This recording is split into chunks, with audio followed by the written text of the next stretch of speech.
থানা থেকে মাত্র ৫০ গজ দূরে মুক্তিযোদ্ধা সংসদে ভয়াবহ ভাঙচুর লুটপাট। কারা জড়িত, কেন নীরব ছিল এলাকা?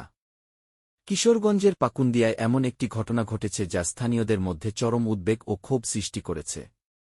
থানা থেকে মাত্র ৫০ গজ দূরে অবস্থিত মুক্তিযোদ্ধা সংসদ কার্যালয়ে রাতের আধারে চালানো হয়েছে ভাঙচুর ও লুটপাট। দুর্বৃত্তরা শুধু কার্যালয়েই হামলা করেনি, পাশের টিনশেড ঘরগুলো ভেঙে আসবাবপত্র ও গুরুত্বপূর্ণ নথিপত্রও তছনছ করেছে।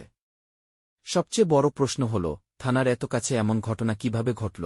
স্থানীয় বাসিন্দারা জানিয়েছেন, রাতে ভাঙচুরের শব্দ শুনলেও আতঙ্কে কেউ বাইরে বের হননি। এদিকে মুক্তিযোদ্ধা কমান্ডার আব্দুর রাজ্জাক জানিয়েছেন, কার্যালয়ের জমি নিয়ে আদালতে মামলা চলমান রয়েছে। ফলে অনেকের ধারণা, এই হামলার পেছনে জমি সংক্রান্ত বিরোধও থাকতে পারে।